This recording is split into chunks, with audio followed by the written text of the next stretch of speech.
This is Dr. Kenneth Mathews and his teaching on the book of Genesis.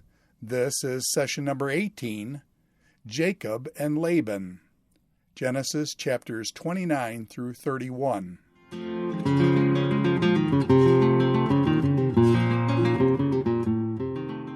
Today we're looking at Jacob and Laban and their relationship in Padan Aram, where Jacob fled from his household from Beersheba in chapter 29 to the household of his family, his mother's brother, that is Rebekah's brother, Laban. And really what you could think of is how these three chapters, 29, 30, and 31, are marked by, on the outside, by fleeing. In the case of chapter 29, he flees from his brother Esau, who is out to kill him.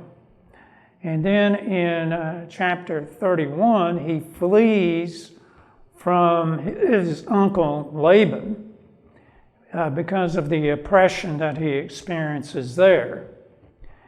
So instead of it becoming a better arrangement, we will find that it becomes all the more destructive in Jacob's experiences. You can think of chapter 29 then as describing his entrance into Padan Aram, in particular the town of Haran. And then in chapter 31, he plans to leave. In chapter 30, in between the two, is the pivot. And in that chapter, there's a description of his increase in children and also his increase in herds and flocks. Now, the background is so important for understanding these chapters. We can read that in chapter 31, and you can look with me in chapter 31, where we hear God speaking, and he says in verse 13, I am the God of Bethel. And you remember in chapter 28, that is where God revealed himself to Jacob in a dream. Remember the stairway that connected heaven and earth and the ascending and descending angels. And Bethel, as you know, was named as the house of God. And became a place of religious importance, not only in the life of the patriarchs, but the whole history of Israel. So he says in 13, I am the God of Bethel, where you anointed a pillar. Remember that he took the stone either under his head or beside his head where he lay to sleep. And he set it up as a pillar, a place of recognition of God's presence. And then continuing, and where you made a vow to me. This was a vow of faith, trusting that upon his return to Bethel, that he would give himself and give of his resources in worship to Yahweh, the God of Bethel. And finishing out verse 13, now leave this land and go back to your native land. So this is the background for understanding what will occur In that chapter 28, we have the first occasion in Scripture that recalls the now personal relationship that will begin to develop with God. And he identifies God as the God of his fathers. He recognizes that, the promises that had been made to Abraham and to his father Isaac. But he had not known God personally out of his own experience. But now he begins that experience with God. And it will develop and it will grow, as we see in his difficult circumstances in the town of Haran. Now, when we look at these chapters, things turn worse, not better. One would think, okay, he's developing this relationship with God. Promises have been made. He's going to go into the city of Haran.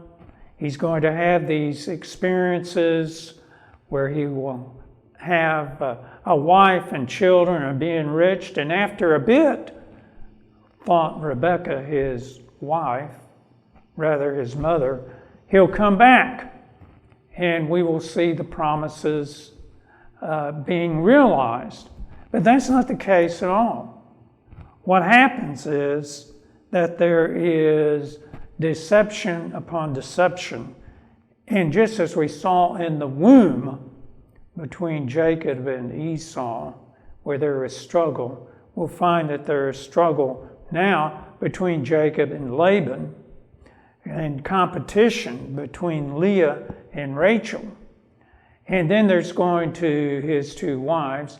And then there's going to be a struggle between the daughters and their father, Laban. So happily, however, it'll end in a peace treaty in chapter 31, verse 32. So we do have tension here. And the tension, unlike with Jacob and, Abraham and Isaac, where there was the tension of procreation, we will find that Jacob will have many children. The procreation is not the problem. And he will become very wealthy. But where is the problem? Problem, he's not in the land. And God has promised in chapter 28, the dream at Bethel, he will return him. And so we will find that God speaks to Jacob and says, now it is time for you to return. How much time has there been? Well, there's been 20 years. 7 years for his first wife, Leah, 7 years of work to pay wages for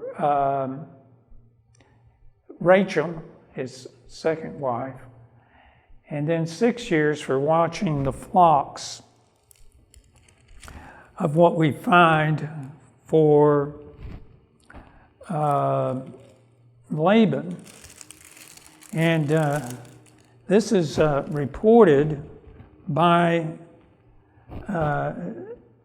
Jacob, who speaks of this, and he begins speaking of this when he talks to Rachel and Leah in chapter 31.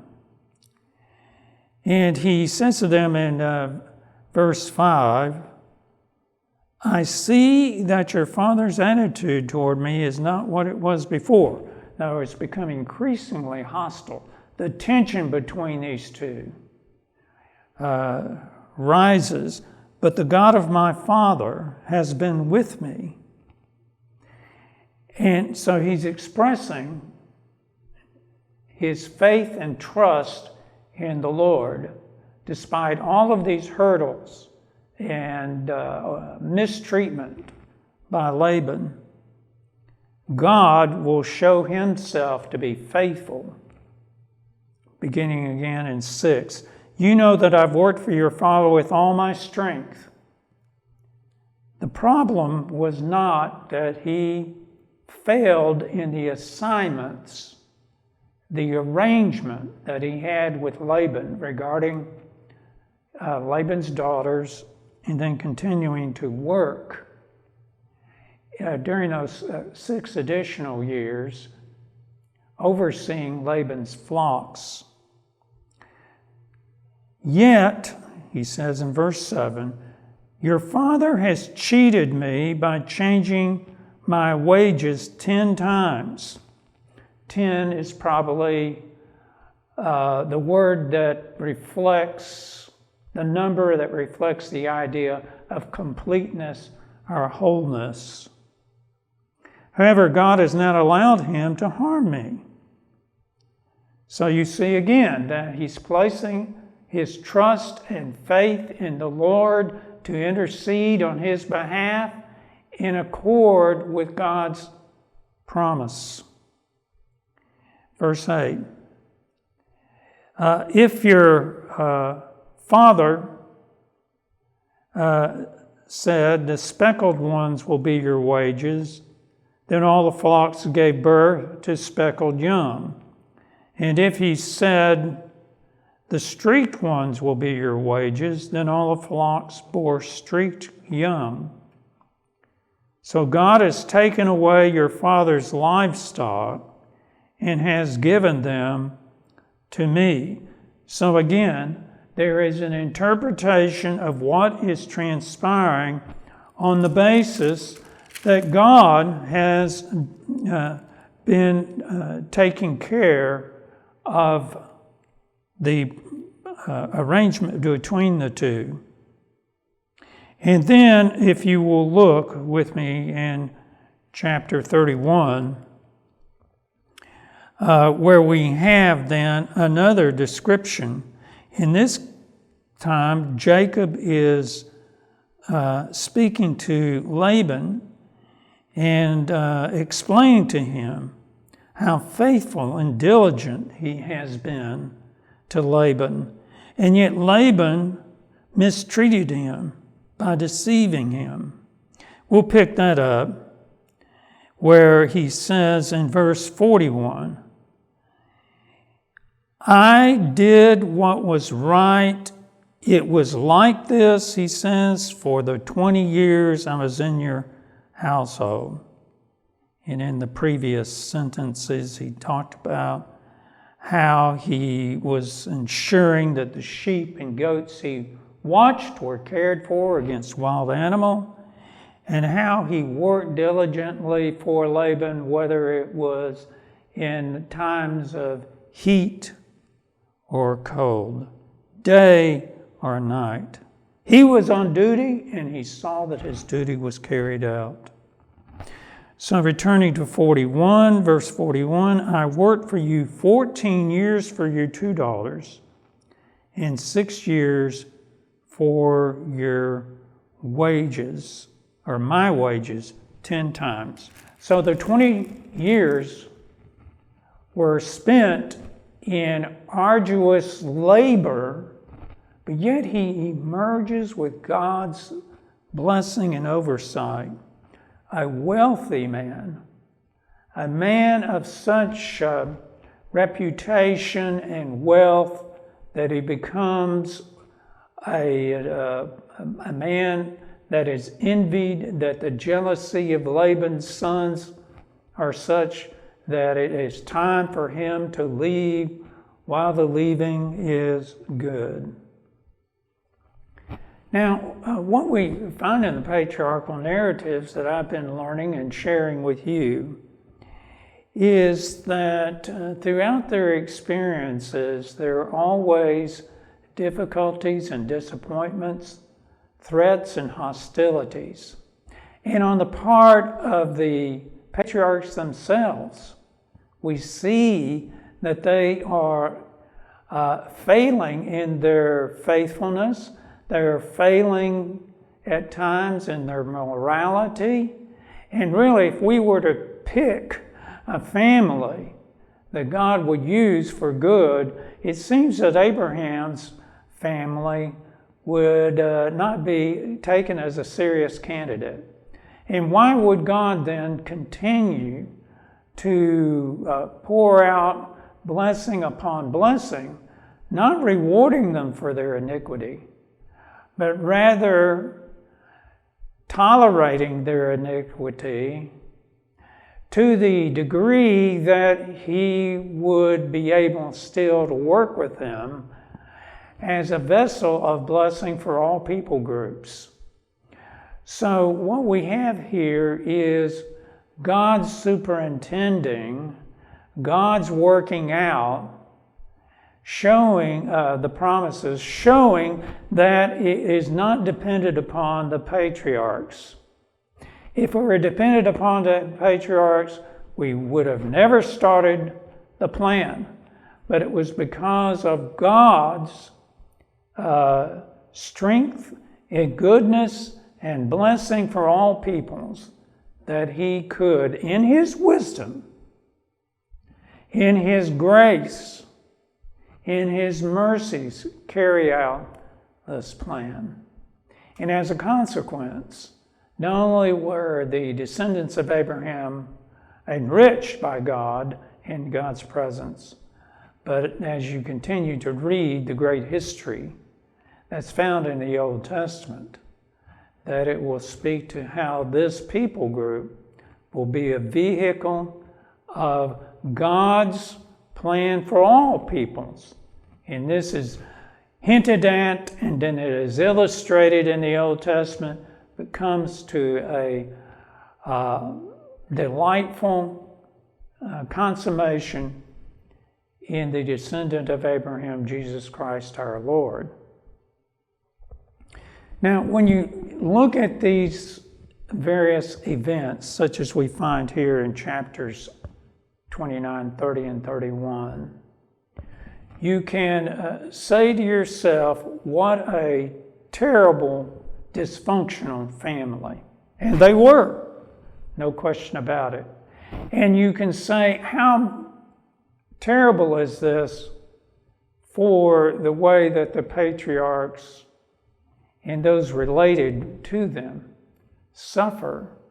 They suffer all kinds of sinful planning, deception, wickedness, and things of that sort. But what we will find is, as I was just saying, that God can still use this to mold and make Jacob a man of greater faith and greater and more deeper and intensive relationship with God. And this is so very important for us to remember, that we don't want to take one experience in the life of the patriarchs, or any experience in the Old Testament or the New Testament for that matter, and isolate it from the larger narrative story. It is in the context of the larger narrative story, the higher purposes of God, the hopeful reality and realizing in the future of God's plan, that we have in these disappointing events meaning because it's set in the bigger framework. In isolation, it is misinterpreted. It could be interpreted as failure on the part of God. Suffering and shame could be interpreted as the abandonment as a result of God. It could be interpreted wrongly as the way in which God has lied, or that he just doesn't have the will and ability to carry out the plans. So there can be all kinds of misunderstandings unless you put this in the larger framework. And so I would say to you, the New Testament speaks the same, how God uses various challenges in our lives, but yet for the good of taking us these incidents in our lives and putting it in the bigger framework of what God is doing with the good purpose of transforming us and deepening us in our relationship with Him through His Son, Jesus Christ, by the Holy Spirit. And so there is the joy and the optimism that we have in Christ Jesus, as was true of the patriarchs when they became focused on their positive relationship that God is showing them, showing Himself, wanting to be seen, revealing Himself time and time and time again to reinforce and to encourage faithfulness and diligence. And we as Christians too must remember that the events in our lives are not ones that have no purpose or no means, that it's not a matter of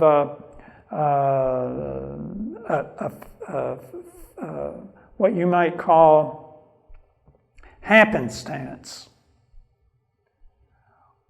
No, what we must remember is, as Paul says in the New Testament, in his Corinthian correspondence, that he has experienced sorrow, yet joyful.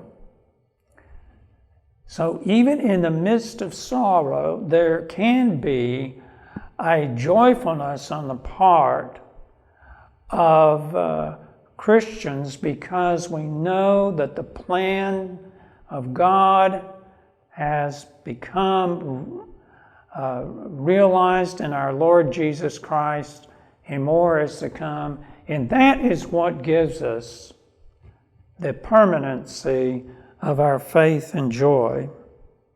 Well, let's look then a little deeper. Laban deceives Jacob in chapter 29.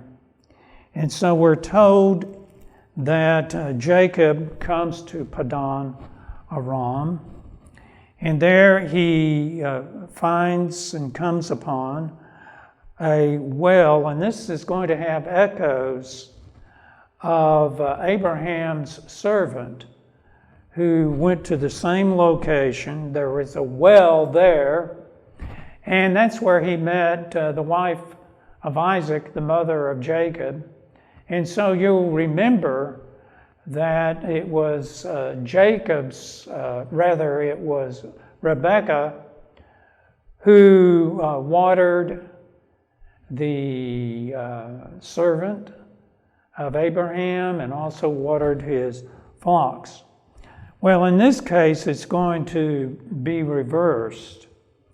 And it is Jacob who rolls away the stone from the well and provides the water that is needed for Rachel and also for her sheep, because she is a shepherd as well. So this is the kind of echo that you will be finding repeatedly throughout the story. These many allusions to Abraham, as a result, shows us that God has a successor to Abraham and Isaac, and that is going to be, as was foretold in chapter 25 in the womb incident, where it is said that the older will serve the younger, and that there is underway God making good on His promises. Then we have this reversal, and develops into a happy reception, and that's what we find in verse 14 when he declares regarding Jacob, his nephew.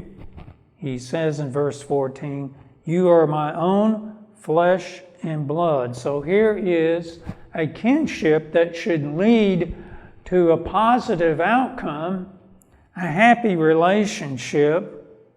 But as we see, Laban is a real match when it comes to Jacob. Now we see the deceiver, Jacob, becomes the deceived repeatedly. And so we have strife in the family. And it's within the strife of the family, as we've seen on earlier occasions, that there is a threat regarding the promises. It's the greater threat of the land and the returning to the land. Well, we are told that Jacob loved Rachel. So there is a romance feature found here. And you'll pick up with that in verse 18. Jacob was in love with Rachel, and here is his offer. You have to remember now that Jacob did not have any wealth to provide for purchasing Rachel in a way that is commercial, yet based on a relationship, not a crude purchase that you might think of, but rather a bridal price is involved. So here is his best offer. "I'll work for you 7 years in return for your younger daughter, Rachel." And at the end of the 7 years, we're told in verse 20, they seemed to him like only a few days because of his love for her. And so the 7 years, he saw the reward, not the various difficulties that went with working for Laban for 7 years. Now, the tradition in Haran, evidently, was the older daughter was to be married first, and the younger daughter later. And so Laban tricked Jacob by giving him a feast for the wedding, but substituting on the night of consummation Leah instead of Rachel. And of course, a common question is, why in the world did he not know that this was indeed Leah instead of Rachel? Well, a feast would have alcoholic beverage, and he may have been drunk or slightly drunk, and then in a darkened tent. And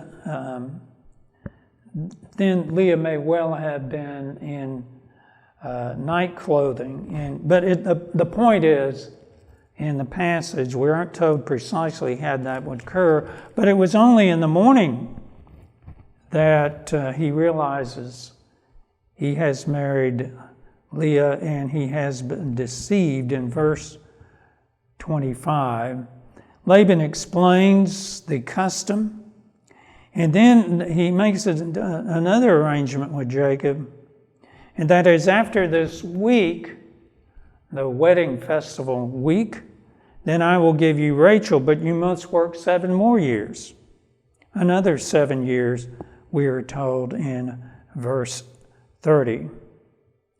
So this is what occurs. He has the 2 wives, Leah and Rachel, and the importance of bearing children could be expressed by Rachel herself in chapter 30.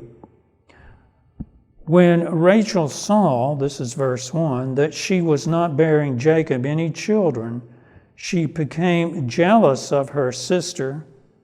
So she said to Jacob, "Give me children or I'll die." It seemed that in that time, a woman's purpose was to bear children and ensure inheritance and a legacy. It also ensured the woman's future security, that grown sons will be able to care for her.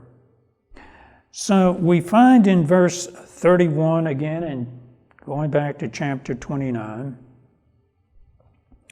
that the Lord has pity and shows mercy toward Leah, recognizing that Leah was not loved. He opened her womb and gave her children. And that is what created for the two of them, Leah and Rachel, this envy, this competition. Now, we find in chapter 30 that a means of increasing children was to give, as we saw in the case with Abraham and Hagar, a maidservant to birth additional children to a person. And so this is the case for Leah and her maidservant, Bilhah, or rather, I should say, Rachel's maidservant, Bilhah, who will have children. And then for Leah, it's her maidservant, Zilpah, and she bore children, and they are named. I want to reiterate, as we see in this chapter, that there is a full understanding that even though some local folklore, folk custom comes into play, that they still understand ultimately it is God who brings about the children. So you can see this in chapter 30, verse 2. Jacob became angry with Rachel and said, "Am I in the place of God?" So he does understand that it is ultimately God's decision, not his. So when Rachel says to him, "Give me children or I'll die," he angrily replies, "It's not within my power to give you children. It depends upon the Lord who gives children." And so we find this struggle that ensues. And as Rachel says in verse 8, then Rachel said, "I have had a great struggle with my sister, and I have won because Bilhah has had children." And if you wanted to compute just on the basis of who had more children than the other, you will find that Leah has 6 sons and 1 daughter, Dinah, who will be important later in the story. And then Zilpah, her maidservant, has 2 sons. So that's 8 sons in all. Rachel will have 2 sons, one of which will be birthed once they return to the land. And then her maidservant Bilhah will have 2 sons. So the totality there is 4 sons, and when you put it all together, those 12 sons born to Jacob become the progenitors of the 12 tribes of Israel. Now you do have this strange occurrence of using a aphrodisiac, or at least what was believed to be an aphrodisiac, and this is the mandrake. And evidently there was a tradition that by eating the fruit of the mandrake, that this would result in more children being born. So the two scheming women then, you see how desperate they are. They believe that God is the one responsible ultimately. They nonetheless attempt to manipulate, to sidetrack God by manipulating Jacob through the mandrake. The mandrake was as I said, a yellow-red fruit in the springtime. And what was striking about it was that its roots were like of the mandrake plant, was like the lower torso of a human being, of a man, and that might have been suggestive then as to an aphrodisiac. But look what the narrator says in chapter 30, verse 24, where she names her own pregnant birth. His name is Joseph, and Joseph is related to the idea of addition or add. And so Rachel says in verse 24, may Yahweh, that's the faithful covenant name of the Lord, his personal name, may the Lord add to me another son. So there is a recognition on their part, correct theology, and yet they are not willing to trust the Lord altogether. So now we move in this chapter to how Jacob builds his own flock. And so we move to the addition of children, Joseph, now to the addition, the increase of flocks. So this is the response of Laban. We're going to have now the duel continuing between Laban and Jacob. So he says, that is Jacob, he says, it's time for me to leave. Look at all I've done. Now give me my wives and children, and I'll be off. But Laban said to him in verse 27, look, let's make another deal. And he actually brings God into the picture by divination, he says. And by divination, he means to discover hidden knowledge through some sort of mechanical means.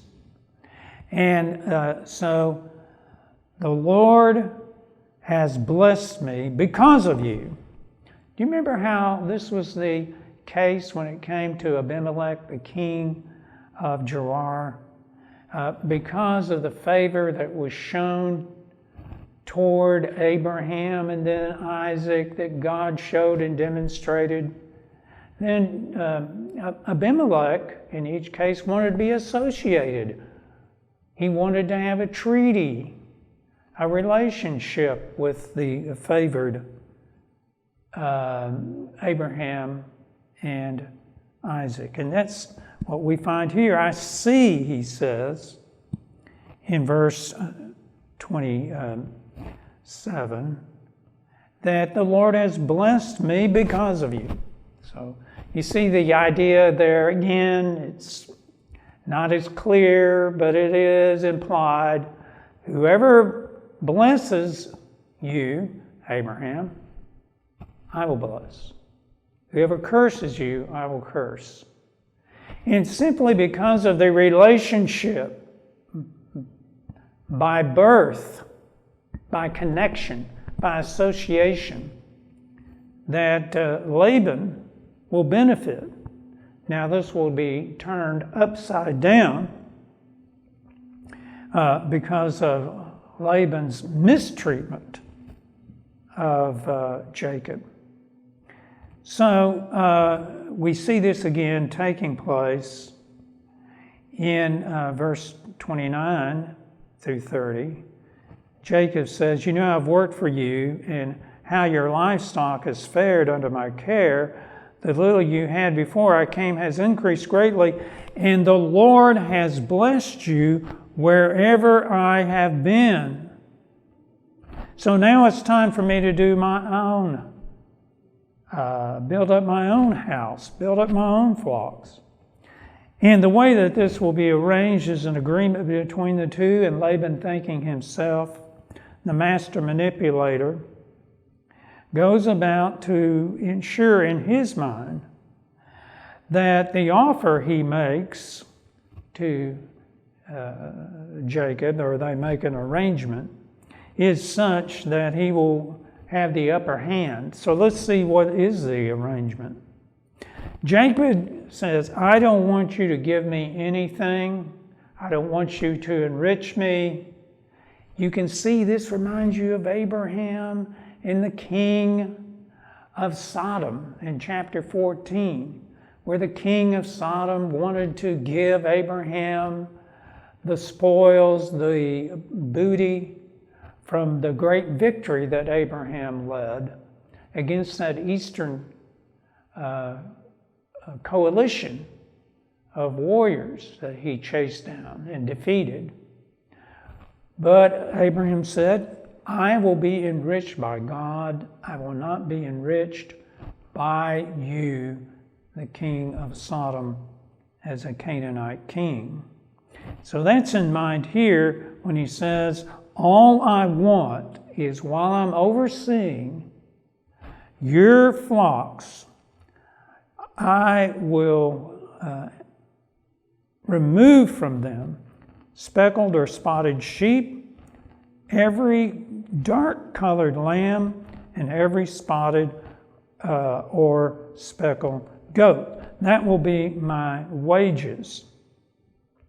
Well, Laban agreed to that, and then he set about to undo that agreement. He sends his sons into the flocks and removes those particularly described animals. And then he sets between his flocks and what was left for Jacob a 3-day journey. So there will not be any kind of crossbreeding that would occur. Now, what Jacob does is that he follows, again, another folk custom, and he takes branches from trees and he peels back, we are told in verse 37, the bark, exposing the white underlying wood of the branch. So you would have this alternation between the bark and the white, the bark and the white. And then he would set about by setting these over the water troughs so that when the animals that he did have would come to drink, and then the female in heat, there would be a mating between the two, a breeding between the two, and from them would come, like the branches, the alternating colors, so that what would come from the breeding would be those particularly described animals that would be Jacob's reward, the speckled, the spotted, and then the dark animals. And this is what occurred. And so we find in verse 43 of chapter 30, in this way, the man grew exceedingly prosperous and came to own large flocks and maidservants and men servants and camels and donkeys.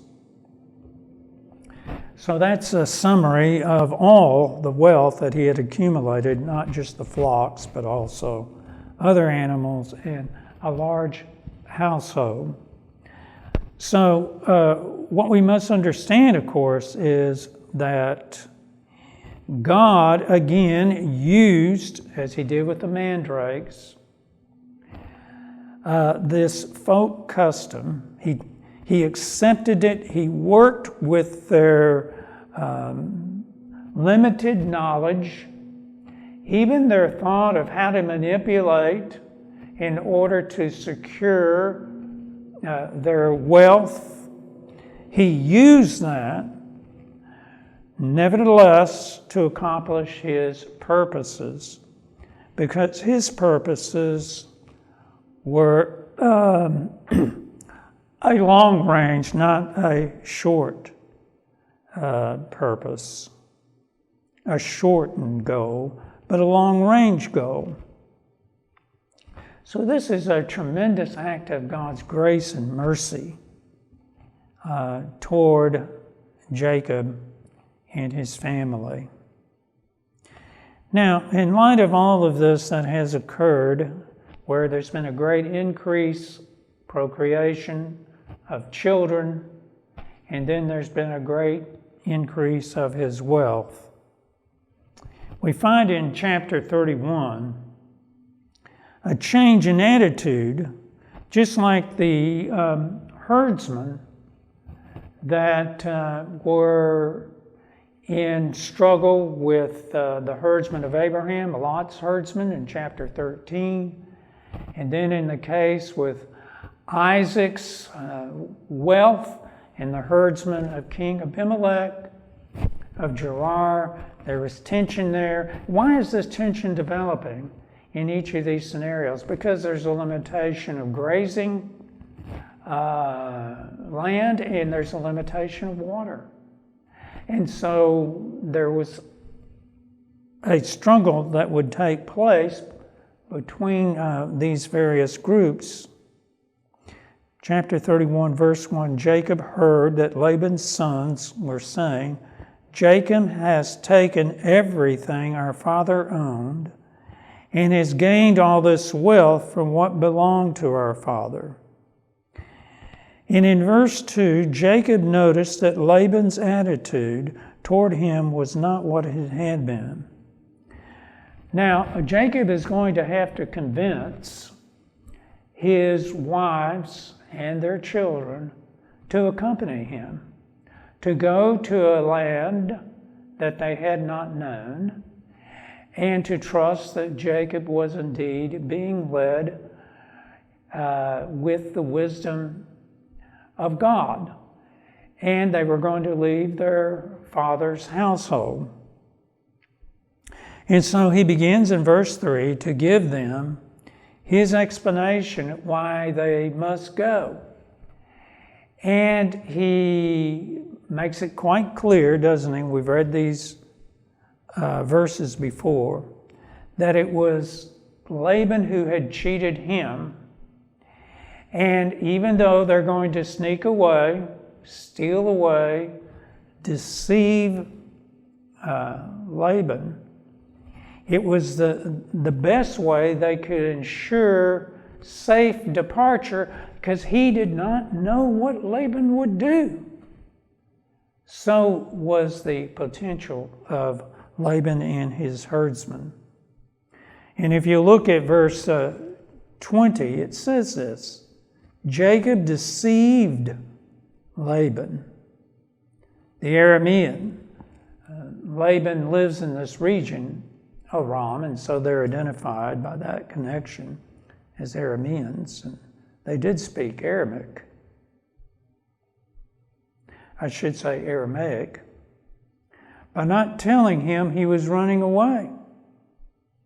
So what did he do? Verse 21. He fled with all he had, crossing the Euphrates, westward, that's the river. And he headed for the hill country of Gilead, which is in a region northeast of the Sea of Galilee. So he's moving, approaching the land of Canaan. And so we find that he describes in verse 10 of chapter 31 a dream. And we will find repeatedly these dreams that come to pass, and this is the means by which God speaks to the patriarchs, as well as even those who are not of the appointed seed and promise of God. And so we know this is the case in chapter 20, where Abraham and Abimelech have this relationship where Abraham lied to Abimelech. But Abimelech, regarding his wife Sarah, you remember that wife-daughter deceit, but Abimelech has a dream. And we're going to find that Laban is going to have a dream. And this occurs in verse 24. Then God came to Laban the Aramean in a dream at night and said to him, "Be careful not to say anything to Jacob, either good or bad." So dreams are critically important, and they are a means of affirming that this is indeed God who is speaking. So in verse 10, I once had a dream, and the dream describes the mating of the animals that are streaked, speckled, or spotted, and we can assume also the dark-colored ones. Verse 11 says, the angel of God, and again, repeatedly, angels are engaged in the work of God and in the lives of the patriarchs. And so he speaks, this angel, and he says in verse 13, the angel, he identifies himself as God. I am the God of Bethel. So the angel of God is evidently some kind of manifestation of God's very presence. Now, the women are easily convinced to accompany. They have to be co-conspirators with Jacob. And they explain in verses 14 through 16 why it is that they are in agreement to go along with Jacob. And that is because their father has not treated them rightly, justly, as they should be, as daughters, but rather he's treated them as outsiders, foreigners. And so we have not received anything from our father's inheritance, his estate. He's giving it all to his sons. We haven't received any of it. So they interpret what has occurred is the miraculous, unexpected, remarkable intervention of God to ensure they will get what is due them. Verse 16, where it says, surely are the wealth that God took away from our father belongs to us and our children, so do whatever God has told you. And so, as we have already read, he fled. Now, what's important before we move on is what occurs in verse 19. When Laban had gone to shear his sheep, so he is preoccupied with that. He's many days away from keeping an eye on Jacob. We are told that Rachel stole her father's household gods. And this becomes a deception not only of Laban, but also of Jacob, because Jacob is not aware of the thievery of these household gods. Now, the household gods, we don't know precisely the significance that they have. But we do know that household gods, ancestral gods, were ones that could be used as an assurance of an inheritance if you possess the household gods. And this may be what's taking place in Israel as well as in the nations of the ancient Near East. But it's only a proposal and not with assurance. And this does not mean necessarily that Laban's household was worshiping ancestral gods.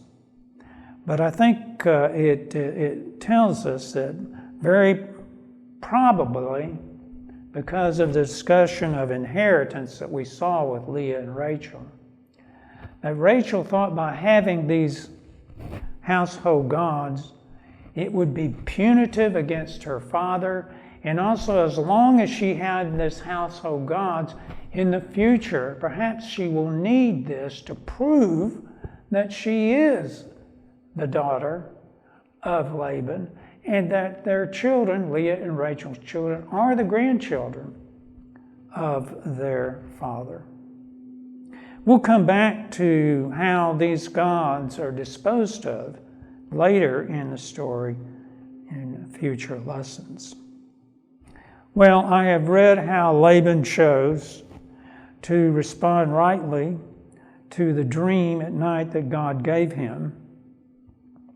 So Laban does overtake him after a 7-day forced march with his men, and he arrives, and then in verse 26, Laban said to Jacob, "What have you done?" This may remind you a bit of the garden, where the same question has been put to what is the case with Adam and Eve, and then also with the serpent. So Laban says, and also I should say quickly, when it has to do with the mistreatment of how Abraham has lied regarding his wife, and how the same question has been put to him by Pharaoh and others. "You've deceived me, and you've carried off my daughters like captives in war." Well, it's very hard to take him seriously, given that if there is a cheat between the two, then certainly we can award Laban the greater deceiver. "And you've carried off my daughters like captives in war." Well, that was not the case. "Why did you run off secretly and deceive me? Why didn't you tell me?" And then he comes up with this imaginary feast and celebration and happy departure, and all is restored. Well, that was not the case whatsoever. That he did not have that positive attitude toward the family.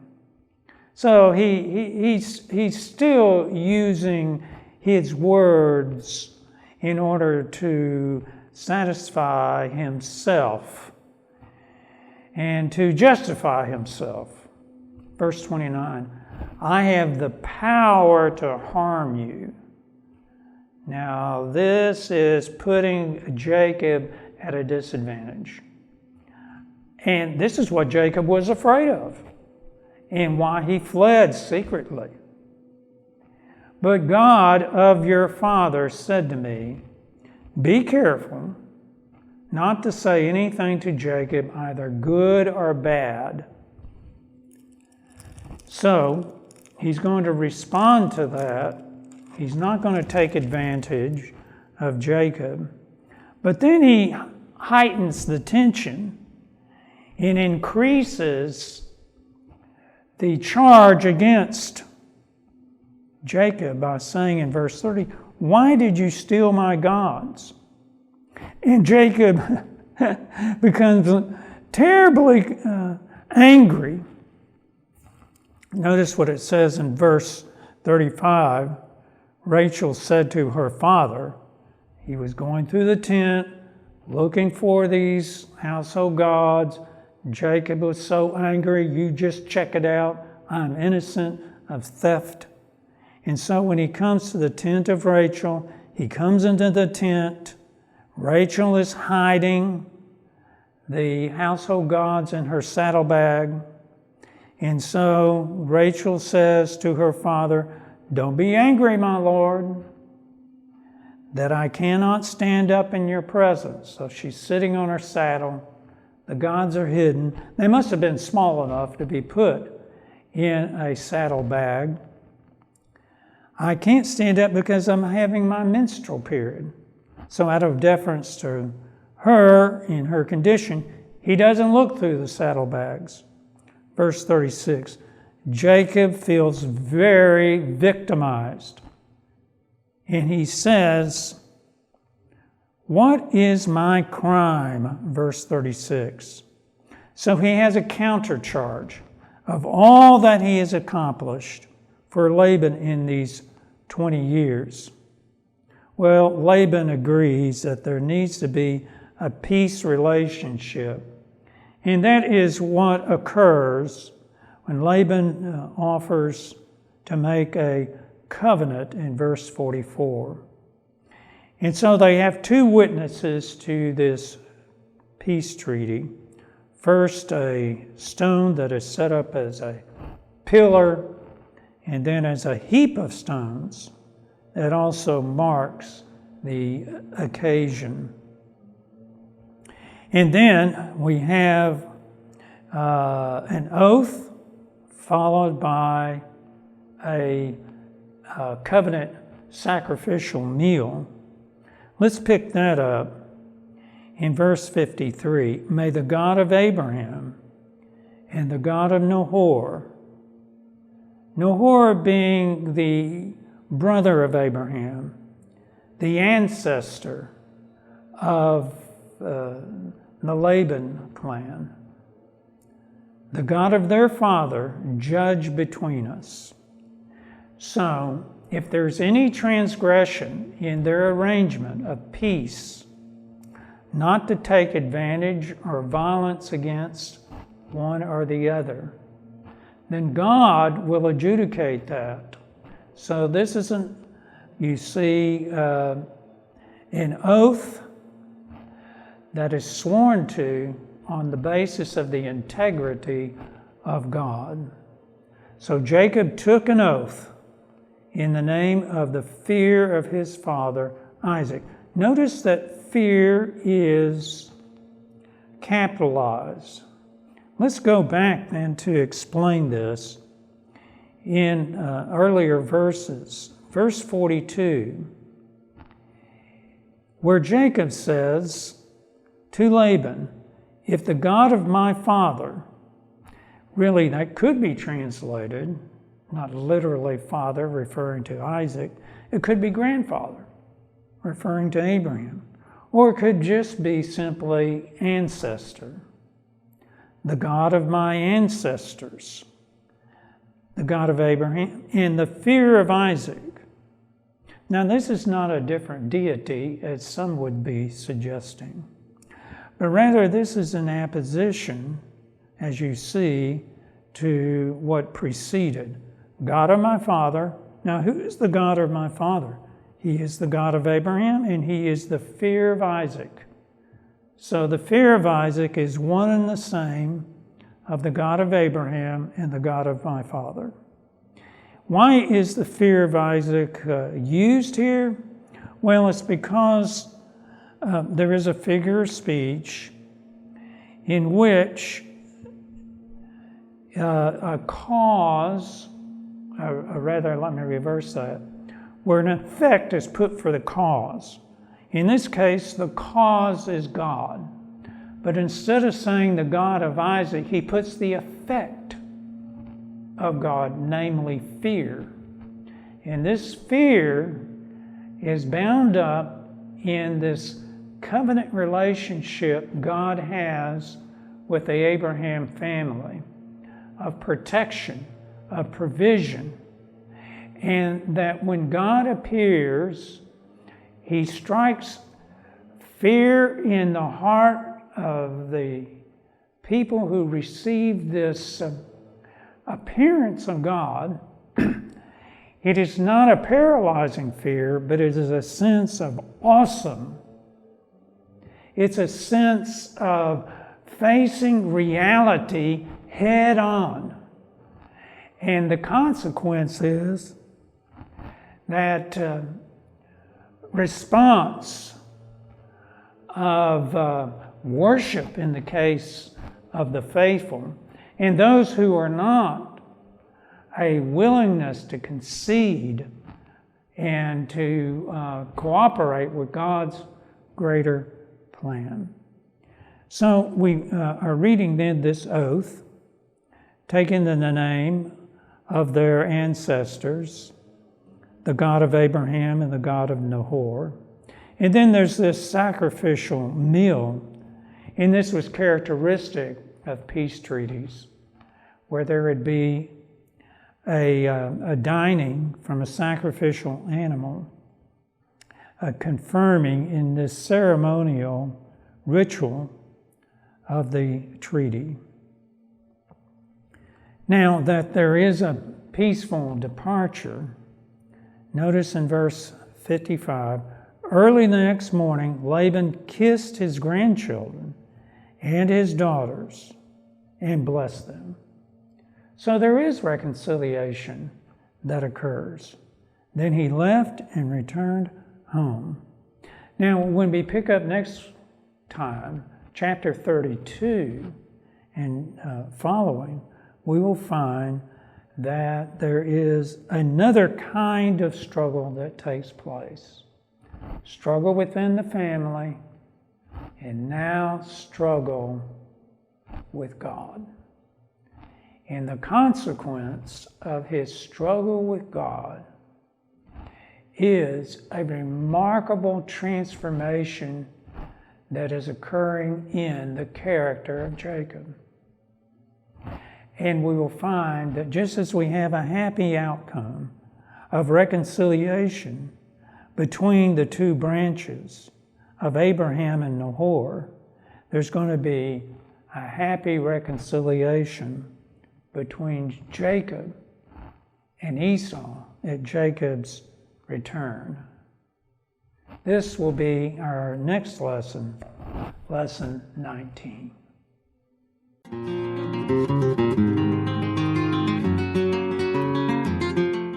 This is Dr. Kenneth Mathews and his teaching on the book of Genesis.